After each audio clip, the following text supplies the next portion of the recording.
She turned off the alarm, opened the front door, then went swimming hours after her parents' funeral. This is not a horror movie. It's what a Brazilian heiress did right after hiring her own boyfriend to beat them to death.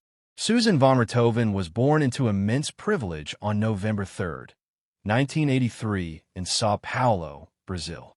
Her father, Manfred, was a German-born engineer and director at Dursa, the state highway agency, while her mother, Mauricia, worked as a prominent psychiatrist. The family enjoyed an upper-class lifestyle with a net worth exceeding $11 million.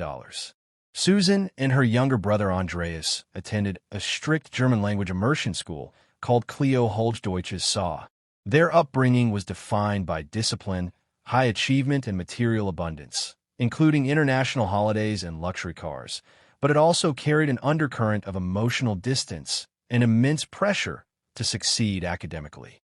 Despite her academic success and fluency in 3 languages by age 18, Susan later described her childhood as strict and emotionally barren.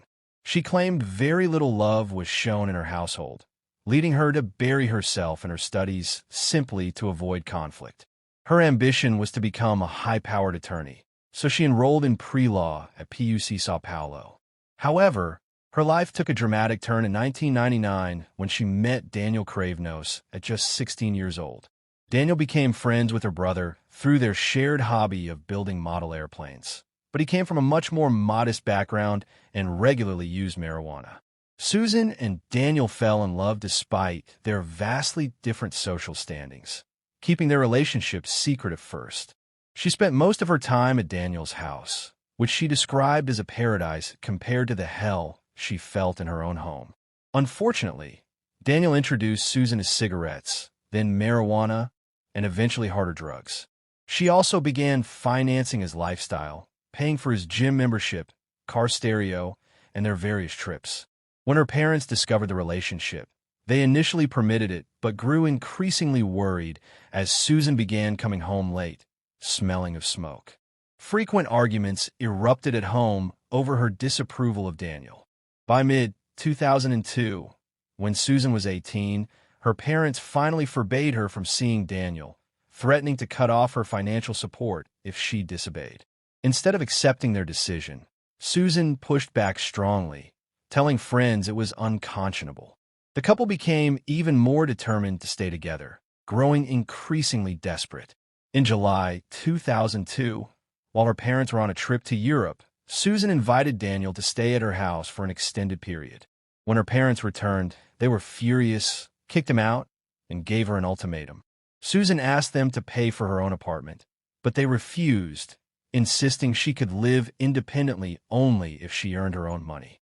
Despite her parents' opposition, Susan continued seeing Daniel in secret, and by October 2002, tensions at home had reached a breaking point. She began having private conversations with Daniel and his brother Christian about what life might be like without her parents. Susan later admitted she sometimes thought it would be better if they were simply no longer there. By late October, the trio had devised a plan to stage a robbery gone wrong, which would effectively hide the true motive of double murder. Around midnight on Halloween, Susan set the plan in motion. While her parents slept, she turned off the alarm system and opened the front door. Daniel and Christian entered the house and went up to the master bedroom, where they attacked the sleeping Manfred and Mauricia, beating them to death with a heavy metal bar. Susan reportedly stayed downstairs during the attack. After ensuring her parents were dead, the brothers ransacked the house and took cash and valuables to make the scene look like a burglary. To establish an alibi, Susan and Daniel went to a nearby motel while Christian got food. The next morning, they picked up Susan's younger brother from an internet cafe, brought him home, and then pretended to discover the crime scene. Police arrived around 4 a.m. to find Susan acting hysterical. Investigators quickly noticed inconsistencies. Forensic evidence suggested the perpetrators had intimate knowledge of the household's security systems, and Susan's behavior raised suspicion. In the days after the murders, she appeared unusually calm, even going swimming and attending a birthday celebration just hours after her parents' funeral.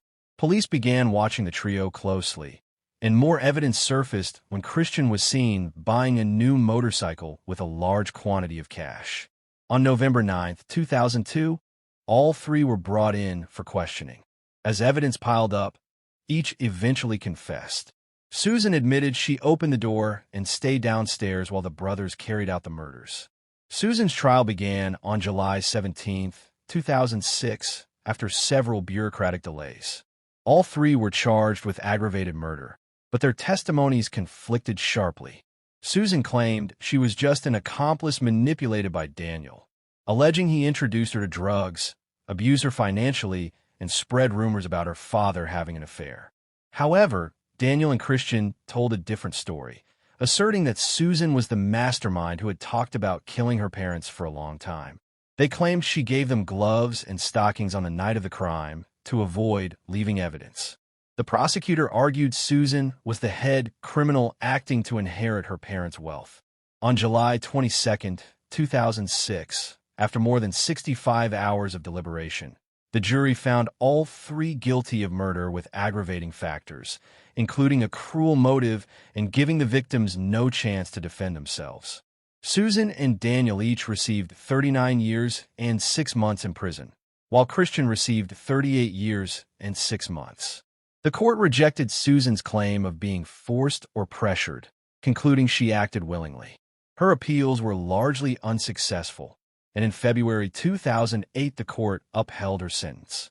While imprisoned, Susan focused on education, passing an entrance exam for business administration in 2016, though she later chose not to enroll fearing hostility from other students.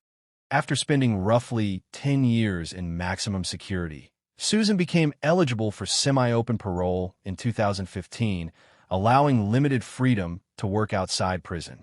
On January 11, 2023, after serving about 20 years of her nearly 40-year sentence, she was paroled under conditions including digital monitoring and regular check-ins. Reports indicate Susan, now using her married name Susan Louise Monty Monis, settled in Brauna Paulista, living a quiet life with her husband and young child. Meanwhile, Daniel Cravenos moved to open probation in 2018, working in aero modeling and motorbike customization. Christian was sent back to prison after attempting to bribe police, but was released again by 2025.